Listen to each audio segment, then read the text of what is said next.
A very good evening to all watching us live on YouTube. In the second week of this new year, 2022, we are back with our Northeast India Educators Forum webinar focusing Northeast youth empowerment, education, skills, entrepreneurship, and when we talk about the entire education ecosystem of Northeast India. In this webinar, we have with us our very own Mr. Tyrone DeBras. He is advisor to ICSI for Education Northeast India. Before we get one-on-one with Sir onto questions and the session begins, I would like to show a few slides of ICSI and how we are going ahead with our weekend programs for tomorrow. So, making education relevant Monday to Sunday, and ICSI is a link between 31 million overseas Indian, our NRIs brothers and sisters. And see, 1 year has passed on. We have it seems like we have just celebrated our 27th annual convention in the month of January 2021, and now we are back with our annual convention, and this time 28th annual convention. On 13th, 14th, and 15th. We are taking it for 3 days this time. And in that, we are bringing all the NRIs, brothers and sisters, those who are directly or indirectly associated with education and skills development and other investment opportunities also. And this time we are focusing on North India. So North India Pravasi Divas we are bringing on 13th to 15th of January, wherein our first day is dedicated for NRIs, brothers and sisters, and second is dedicated for school education, and day 3, that is 15th Saturday, 15th January, is dedicated for higher education and skills. So do come and watch us.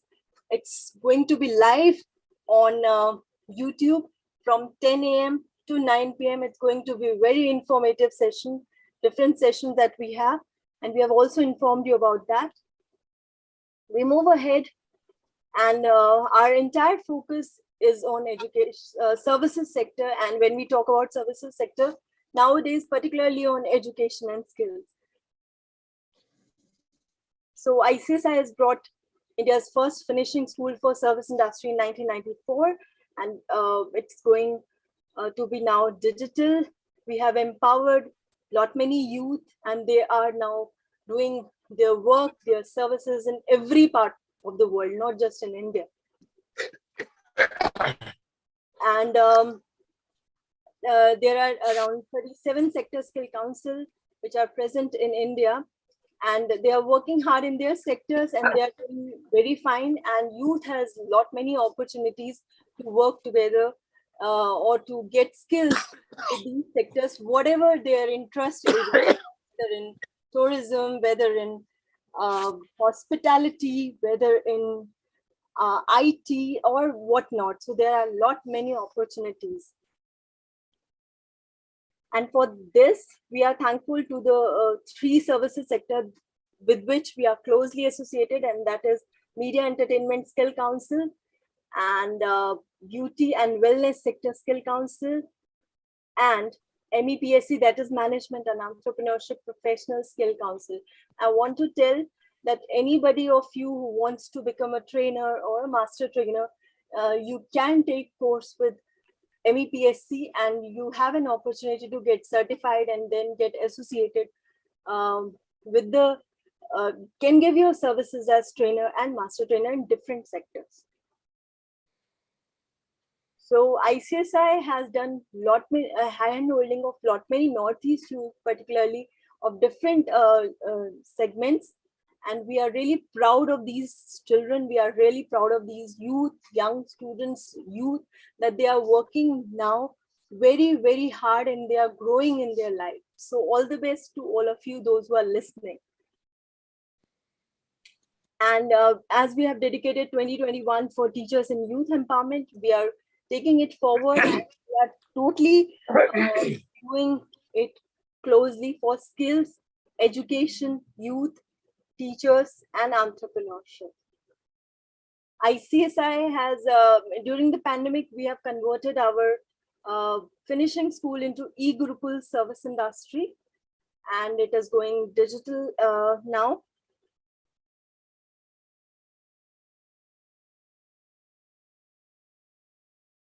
e-Gurukul brings education and skills through different segments of education empowerment programs that can be incorporated in education to make education fun, interesting, and a very healthy exercise for all the students. They start enjoying their education and their curriculum and their studying and going to their schools and colleges.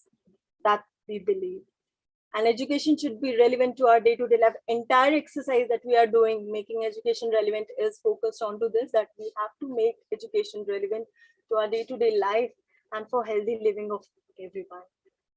And this is our action plan, wherein we focus on education skills and entrepreneurship that I was talking in the various slides of mine. This is complete action plan of ICSI. Now tomorrow you will have the program, first of all, in the morning at 9:30, that we start with Professor Satyendra Dhiman from USA, and then we'll go to film tourism this week with Sri Manmohan Singh ji.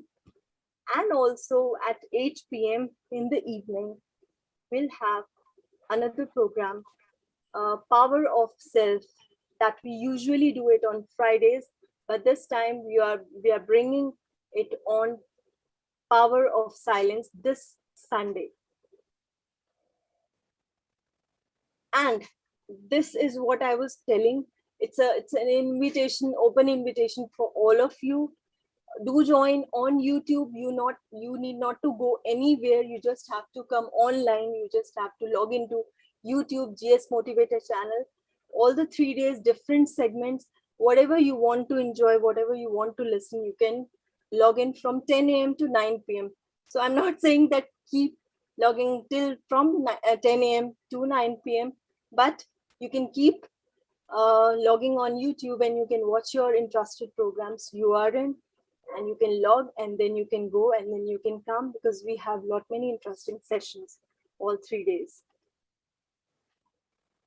So whatever your mind can conceive and believe it can achieve, that's what we believe. And do join us in this program, and do keep writing and give your views after this event also on gsmotivator@icsi.asia. And now we are back to the program which we have organized, and we want to welcome Mr. Tyrone D. Brass. So I'll just stop share here.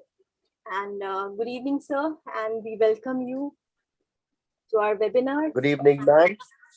Good evening, ma'am. We want to have a detailed discussion with you, sir, on to education, skills, and obviously the startup opportunities that for youth, and for obviously the teachers also, if they want to take it.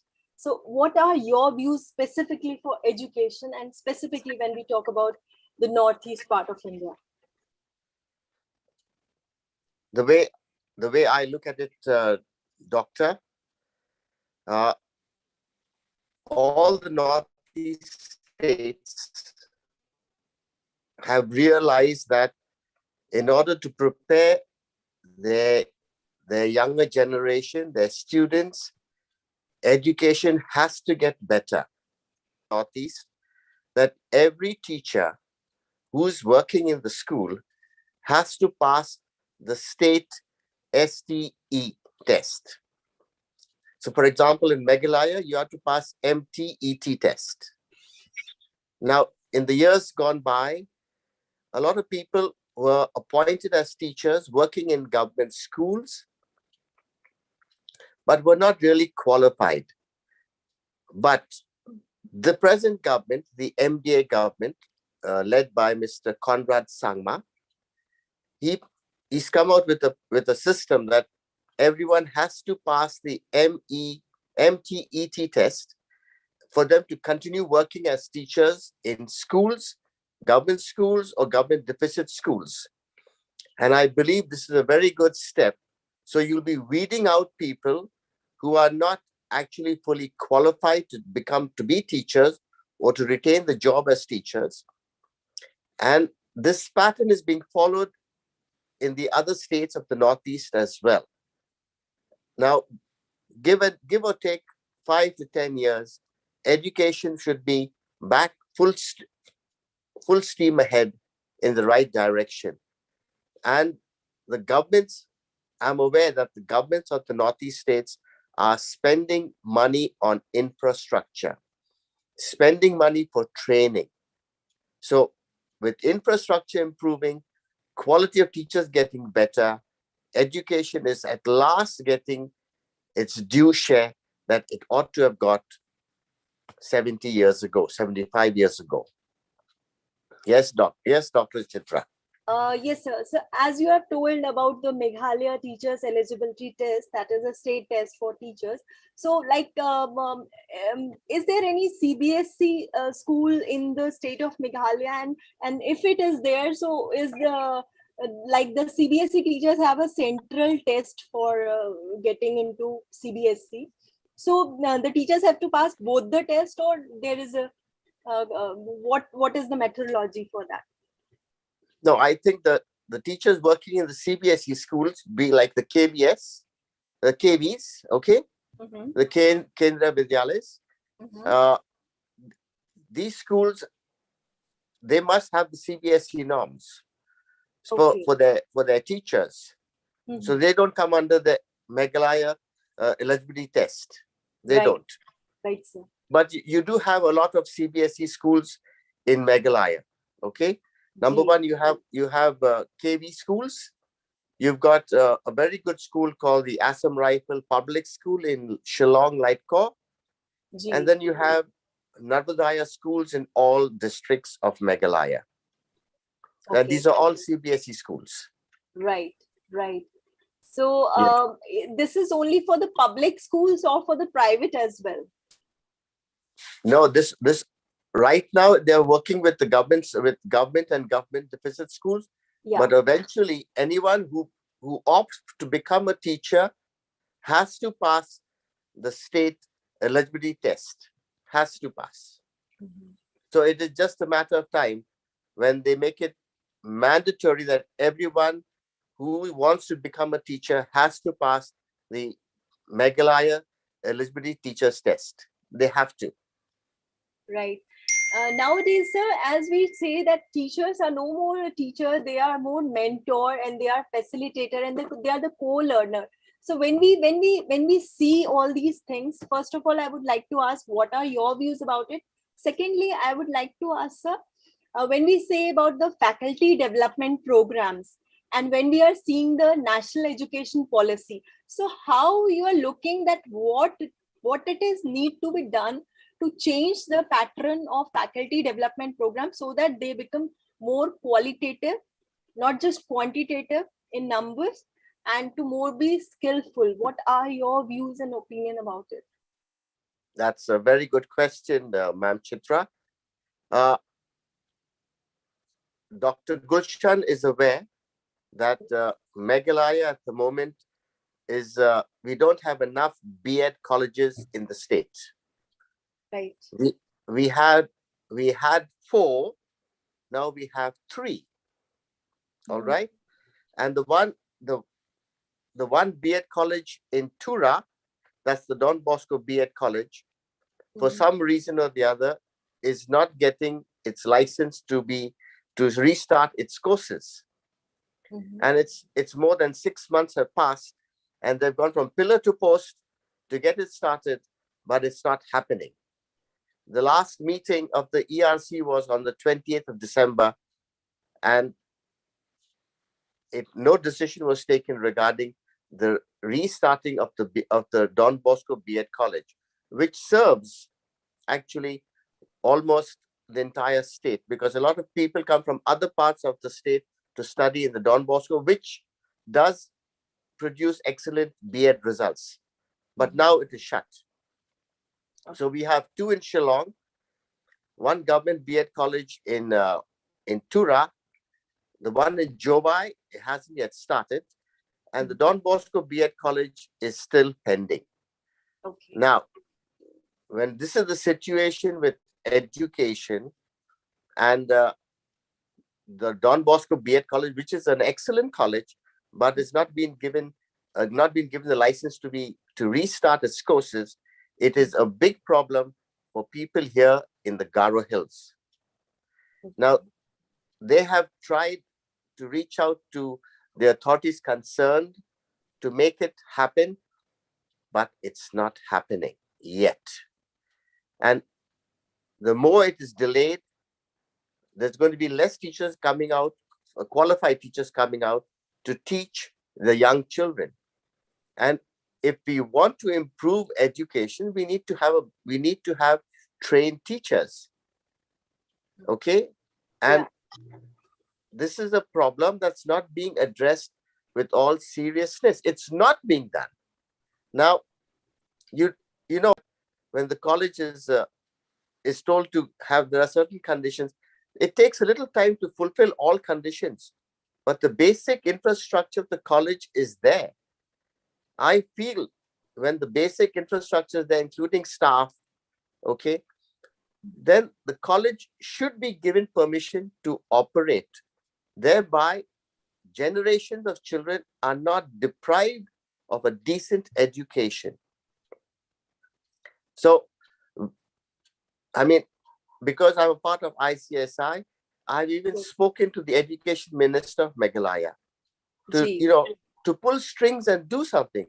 I've spoken to Dr. Gulshan Sharma, who's also reached out to people concerned.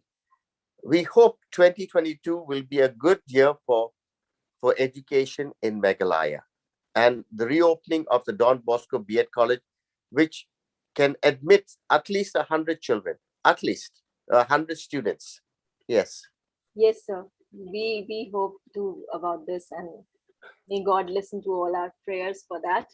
Again, I would like to ask that when we are looking more towards technology and digitalization, so how you are looking that, particularly in the state of Meghalaya, if we talk about from Northeast, though I want to talk about the entire Northeast area. So what is the present situation of technology as far as schools and colleges are concerned, and what needs to be done according to you, sir? Well, Dr. Ma'am Chitra, technology is being used. Yeah, technology is being used in the sense of a smartphone or laptops, or maybe in some cases they may even have a desktop. But that's mostly in the urban areas. Now, if you go to the rural parts of the Northeast, including Meghalaya, yes, sir, there won't be too many people using or having a device at home for the child to study. In fact, during the pandemic time, it was only in the urban centers that some online learning took place. I'm using the word some because connectivity is a big problem in the Northeast. I'm sure many people are aware of it. Because of the terrain of the place, it's very difficult to get connectivity. Okay, and more than that, many of the states in the Northeast are not very rich. Meghalaya is the 5th poorest state in the country. Now, that is a very sad state of affairs, where you have a small population, you do have enough resources, you do have enough money coming from Delhi, and yet you're very poor. Then that tells you something about it's not being addressed well. Issues are not being addressed well. Now, if education had been taken seriously, maybe our health would have been better, our employment chances would have been better, and all things would have fallen in place.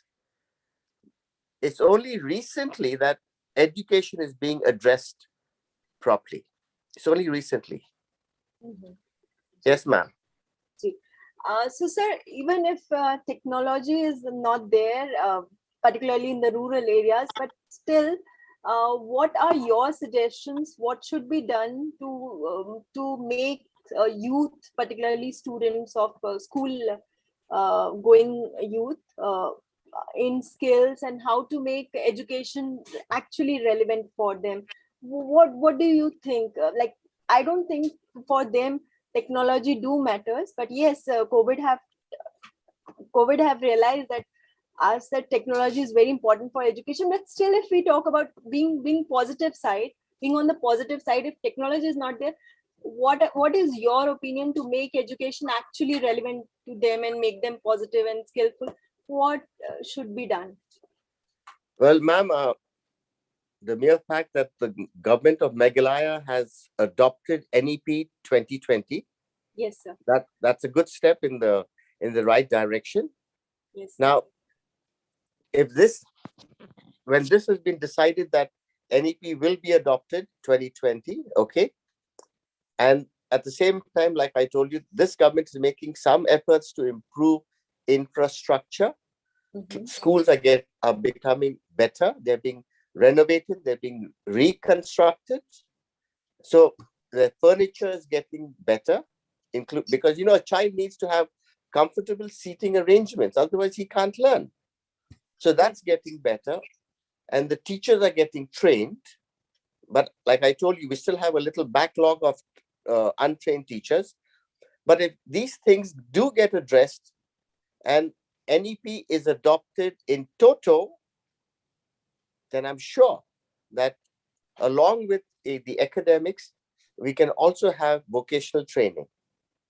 And Right. there is an agency called JICA, okay, JICA, and it does give a lot of money, okay, to the government of Meghalaya to improve education. That's a Japanese organization that gives a lot of money to Meghalaya. In fact, when we had the Cherry Blossom Festival in November in Shillong, the chief guest for that function was the Japanese ambassador to India.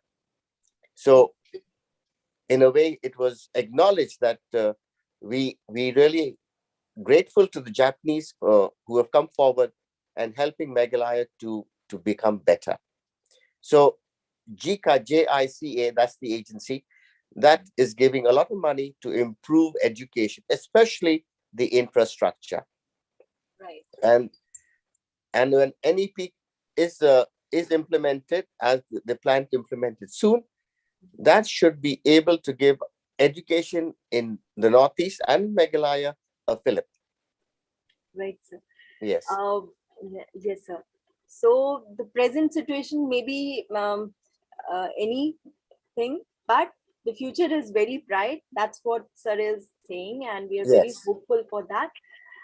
So with this, I also, since you have talked about NEP 2020, so one thing that NEP 2020 have brought, especially to school education and to youth, is that from STEM to STEAM education.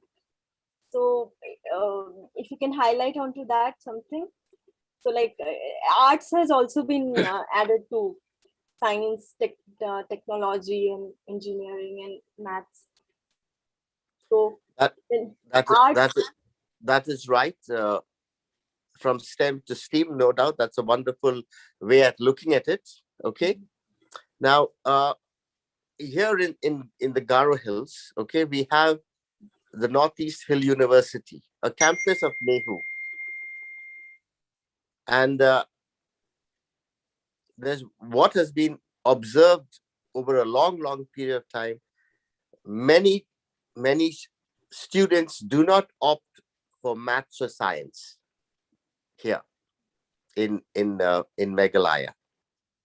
Now, for that to happen, we need to address it right in school, where children are encouraged to like maths and to be interested in science as well. Now, we go back again to that.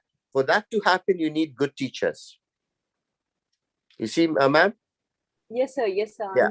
So, unless the schools have good teachers, making children realize the importance of maths and science and arts, okay, then only you move forward. And unless we have more B.Ed colleges in the state, we are going to keep languishing for a long, long time. And this imbalance needs to be corrected as soon as possible, whereby it is not just maths and science, but it's math, science, and the art subjects, which all can be equally addressed by students and teachers who wish to opt for those particular lines. Okay? Right. But like I keep repeating that we need to have proper teacher training colleges in the state and in the Northeast. Now, if you look at other states, they must be having double-digit B.Ed colleges, maybe more.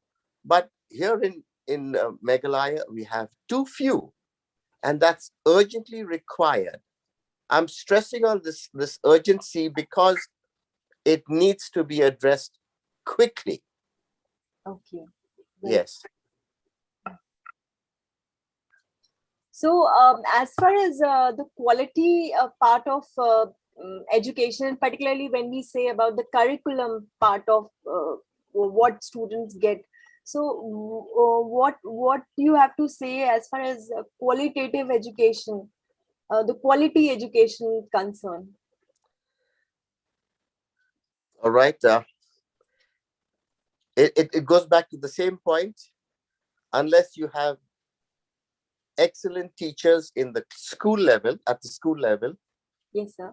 you're going to then have good people at colleges and university level, and from there who may become teachers themselves. Okay, now in the state of Meghalaya, you do have some schools that are good in Tura, in Shillong, maybe in Jobai, one or two, in William Nagar, in Reshu Belpara, in Nongstoin. It's a sprinkle of good schools. Again, it goes back to because of not having good teachers. And if you talk about rural part of the state, it's not a very pretty picture. It is not. Right. Okay. In fact, when we have our meetings with the district commissioner, he keeps stressing, please, you do your job in the school, in the classroom, and children will turn out okay. So that is his passionate plea. Do your job. And he's not said it once, he said it time and time again. Mr. Ram Singh, he said this, do your work and things will be all right. But like I told you, in the past, many people were just political appointed to schools who didn't have the aptitude to be teachers, but were given the job. Now it is being corrected, but this correction will take time. Absolutely right, sir.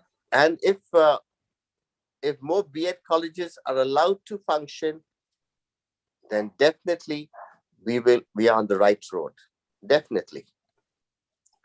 Somebody is writing on YouTube live chat that if you don't like something, change it, and if you can't change it, change your attitude. This is something very appropriate line at this moment, so I have shared it. So we all need to change the pattern, the attitude towards education and towards looking at the younger generation of ours. You have said it very right, sir, that things are changing. It will take time, but things will be better, hopefully, in the coming future.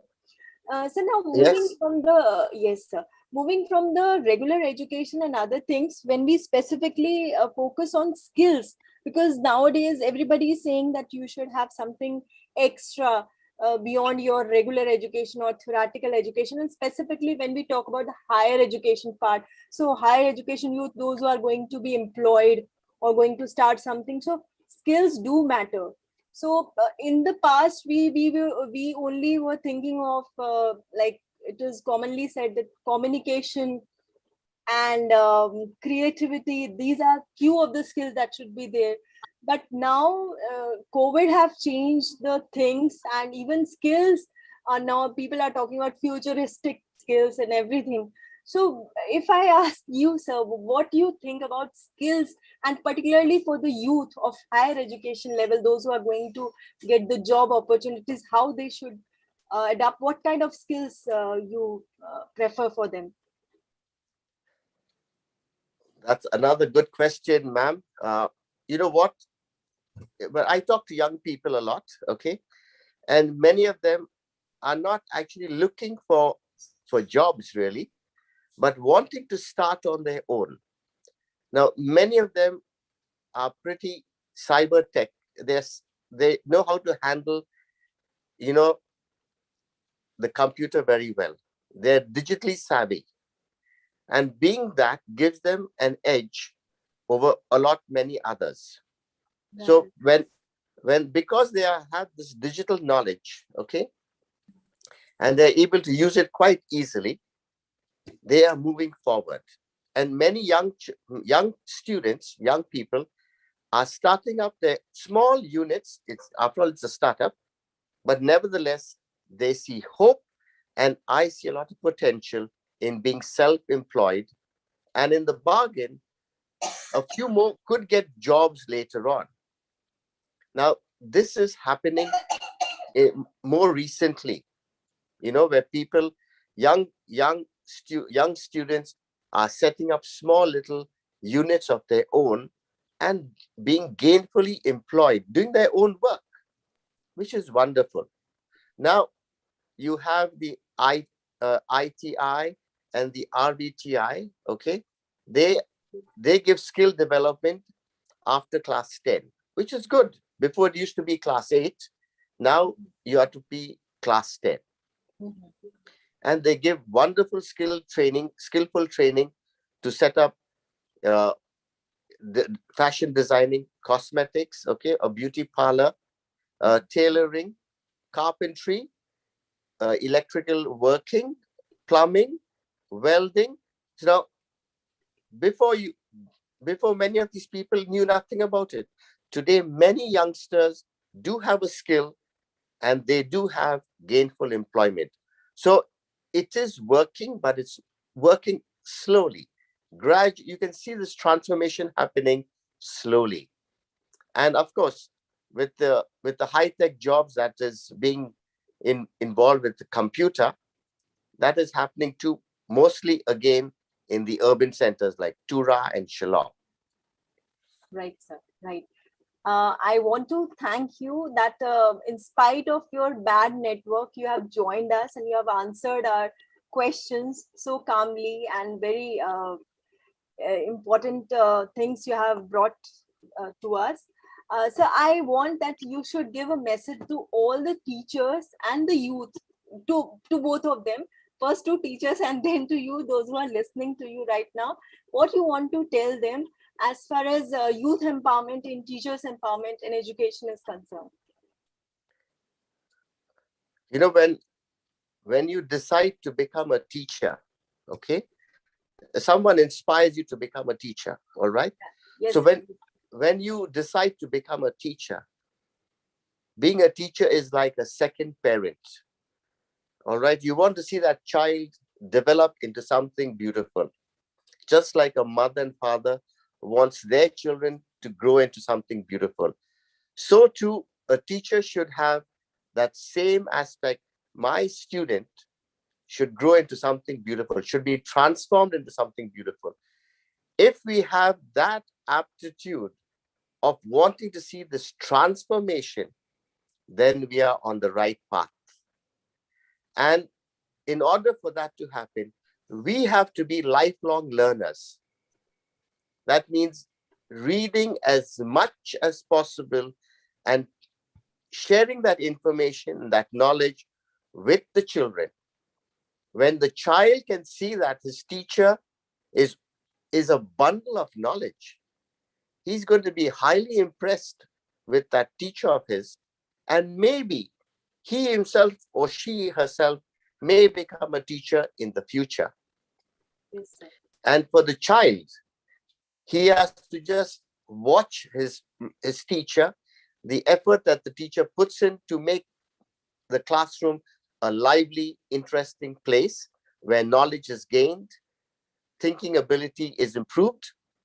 And if that happens, we are going to have bright, bubbling children right through life, creative children, compassionate children, thinking children. That's what we're going to have.